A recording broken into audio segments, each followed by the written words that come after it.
Hi friends, അസ്സാം വലൈക്കും. ബിസ്മി കിച്ചണിലോട്ട് എല്ലാവർക്കും സ്വാഗതം. ഇന്ന് നമ്മൾ ഏത് സമയത്തും കുടിക്കാൻ പറ്റിയ നല്ലൊരു ഉഷാറ് ചായയുടെ റെസിപ്പിയാണ് ചെയ്യുന്നത്. അപ്പോൾ എങ്ങനെയാണെന്ന് നോക്കാം. അതിനായിട്ട് ഇതേപോലെ ഒരു സോസ് പാനിലേക്ക് 1 കപ്പ് വെള്ളം ഒഴിച്ച് കൊടുത്തിട്ടുണ്ട്. ആ വെള്ളം നന്നായിട്ടൊന്ന് ചൂടായി വരട്ടെ. ചൂടായി വരുന്ന സമയത്ത് ഇതിലേക്ക് ഒരു 4 ഏലക്കായ ചതക്കിയെടുത്തതും, അതുപോലെ തന്നെ ഒരു 5 കുരുമുളക് ഒന്ന് ചതക്കിയെടുത്തതും, ഒരു ചെറിയ പീസ് ഇഞ്ചി ഒന്ന് ചതക്കിയെടുത്തതും എടുത്തിട്ടുണ്ട്. ഇത് നമുക്ക് ഈ വെള്ളത്തിലേക്ക് ഇട്ട് കൊടുക്കാം. വെള്ളം ഒന്ന് ജസ്റ്റ് ചൂടായതിന് ശേഷം മാത്രം ഇട്ട് കൊടുത്താൽ മതി. അതിനുശേഷം ഞാനിതൊന്ന് തിളപ്പിച്ചെടുക്കുന്നുണ്ട്. ഹൈ ഫ്ലെയിമിൽ വെച്ചിട്ടാണ് ഇതിപ്പോൾ ഒന്ന് തിളപ്പിച്ചിട്ടുള്ളത്. നന്നായിട്ട് ഇതൊന്ന് തിളച്ച് വരട്ടെ. അതെ, നന്നായിട്ട് തിളച്ച് വരുന്ന സമയത്ത് ഫ്ലെയിം ഒന്ന് കുറച്ച് കൊടുക്കുക. ഒരു മീഡിയം ഫ്ലെയിമിൽ വെച്ചിട്ട് അടച്ച് വെച്ചിട്ട് 2 മിനിറ്റ് ഇതൊന്ന് തിളപ്പിച്ചെടുക്കുക. അപ്പോൾ ഇതിലേക്ക് എല്ലാ ഫ്ലേവറും ആ വെള്ളത്തിലേക്ക് നന്നായിട്ട് ഇറങ്ങി വരും. അപ്പോൾ ഇത് 2 മിനിറ്റ് കഴിഞ്ഞിട്ടുണ്ട്. നമുക്കിത് തുറന്ന് നോക്കാം. അപ്പോൾ നിങ്ങൾക്ക് കാണുമ്പോൾ തന്നെ മനസ്സിലാകും അതിൻ്റെ വെള്ളത്തിൻ്റെ കളർ തന്നെ ഒന്ന് ചേഞ്ചായി വന്നിട്ടുണ്ട്. നല്ല അടിപൊളി മണമൊക്കെ വരുന്നുണ്ട്. കണ്ടോ, ആ ഏലക്കയൊക്കെ വെന്ത് നന്നായി വീർത്ത് വന്നിട്ടുണ്ട്. ഇതേപോലെ നന്നായിട്ട് തിളപ്പിച്ചെടുക്കുക കേട്ടോ. അപ്പോൾ നമ്മുടെ ചായ നല്ല സൂപ്പർ ടേസ്റ്റി ആയിട്ടുള്ള ചായ ആയിരിക്കും. ഇനി ഇതിലേക്ക് നമുക്ക് ചായപ്പൊടി ചേർത്ത് കൊടുക്കാം. ഞാൻ 1.25 ടേബിൾ സ്പൂൺ ചായപ്പൊടിയാണ് ചേർത്ത് കൊടുക്കുന്നത്. തേയില ചായപ്പൊടി എന്ന് പറയുമ്പോൾ നമ്മളിവിടെ ചായപ്പൊടി എന്ന് പറഞ്ഞാൽ സ്ഥിരമായിട്ട് വീട്ടിൽ പറയാറ് കേട്ടോ. അതാണ് അങ്ങനെ പറയുന്നത്. തേയില ചേർത്ത് കൊടുക്കുക. അതിനുശേഷം ഇതിൻ്റെ കടുപ്പ് ഇറങ്ങുന്നത് വരെ ഒരു മീഡിയം ഫ്ലെയിമിൽ വെച്ചിട്ട് നന്നായിട്ടൊന്ന് തിളപ്പിച്ചെടുക്കുക. അപ്പോൾ നോക്കാം, ഇതിൻ്റെ കടുപ്പൊക്കെ നന്നായിട്ട് ഇറങ്ങി വന്നിട്ടുണ്ട്. ഇനി ഇതിലേക്ക് നമുക്ക് പഞ്ചസാര ചേർത്ത് കൊടുക്കാം. ഞാൻ 2 ടേബിൾ സ്പൂൺ പഞ്ചസാരയാണ് ചേർത്ത് കൊടുക്കുന്നത്. നിങ്ങളുടെ ടേസ്റ്റിനനുസരിച്ച് പഞ്ചസാരയുടെ അളവും ചായപ്പൊടിയുടെ അളവും നിങ്ങൾക്ക് തീരുമാനിക്കാം കേട്ടോ. അപ്പോൾ എത്ര കടുപ്പം വേണം അതിനനുസരിച്ച് ചേർത്ത് കൊടുക്കാവുന്നതാണ്. ഇനി ഇത് നന്നായിട്ടൊന്ന് തിളച്ച് വരട്ടെ. അപ്പോഴേക്കൊന്ന് ഫ്ലെയിം ഒന്ന് കൂട്ടി കൊടുക്കുക.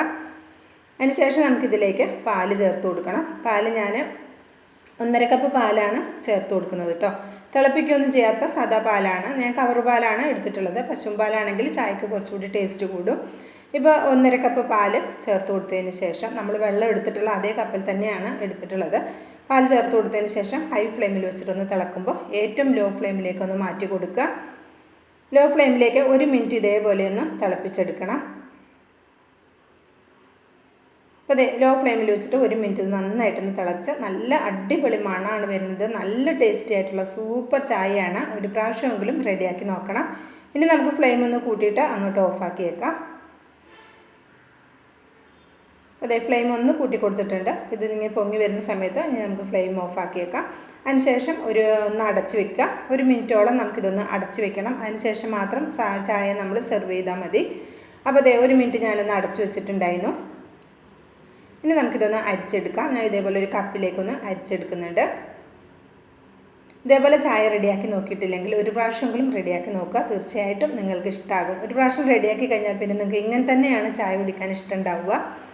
അപ്പോൾ റെഡിയാക്കി നോക്കിയിട്ട് അഭിപ്രായം അറിയിക്കാൻ മറക്കരുത് കേട്ടോ.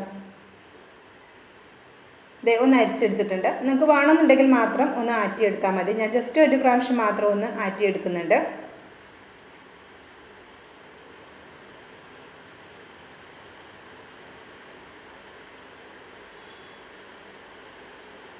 ഒരു ഗസ്റ്റൊക്കെ വരുമ്പോഴും ഒക്കെ ഉണ്ടാക്കി കൊടുക്കാൻ പറ്റിയ നല്ല സൂപ്പർ ചായയാണ്. നമുക്ക് സ്ഥിരമായിട്ട് വീട്ടിൽ കുടിക്കാനും പറ്റിയ നല്ല അടിപൊളി ചായയാണ്.